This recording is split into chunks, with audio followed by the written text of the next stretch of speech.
Good morning mga ka-agri. Nandito tayo ngayon sa ating maliit na taniman ng mga ka-agri, ampalaya. Yan, backyard gardening lang mga ka-agri. Update pala to sa ating tinatanim na ampalaya. Pang maliitan lang to mga ka-agri.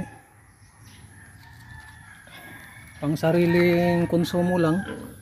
Kung may sobra pwede ibenta. Kita mo yung mga ka-agri, yung dahon niya sobrang sobrang kapal. Organic lang mga ka-agri. Kita mo naman yung dahon.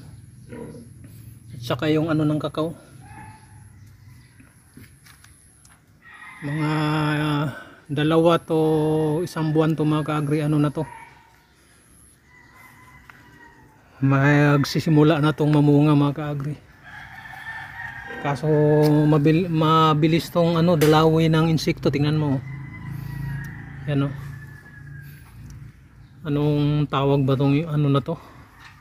Kaya kailangan talaga ay ma-prevent natin yung mga ka-agri, mga ganyan. Unahan natin ng organic na pesticide ba, yung mga dahon ng sili, mga sibuyas, bawang.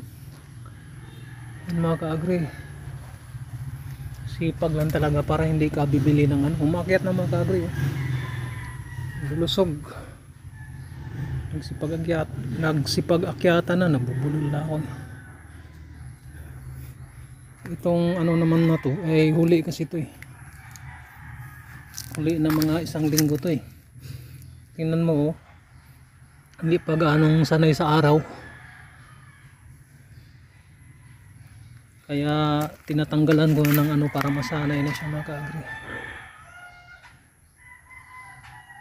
Masilan alagaan to ang balaya mga ka-agri, bago tong na to.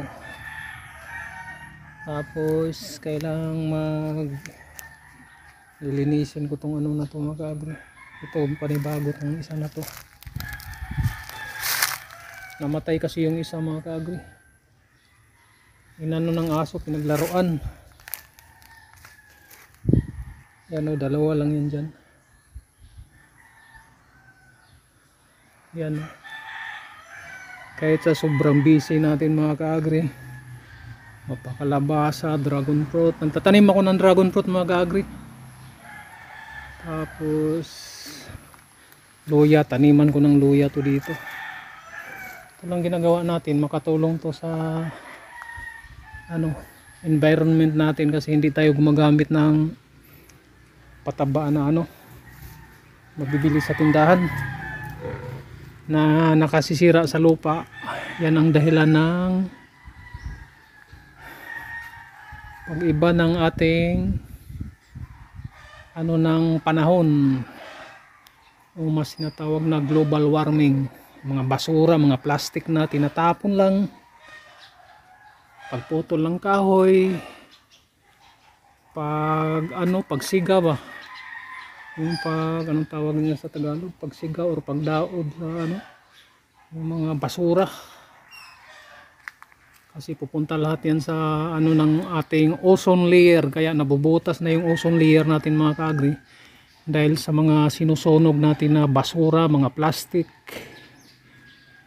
Kapag masira yung ozone layer, butas ang ozone layer mga ka-agri, kaya umiinit. Kita mo yung sobrang init. Ang dami itong natin mga ka-agri project. Yan. Ayan lang pong ating video ngayon. Marami pong salamat sa inyong panonood at God bless.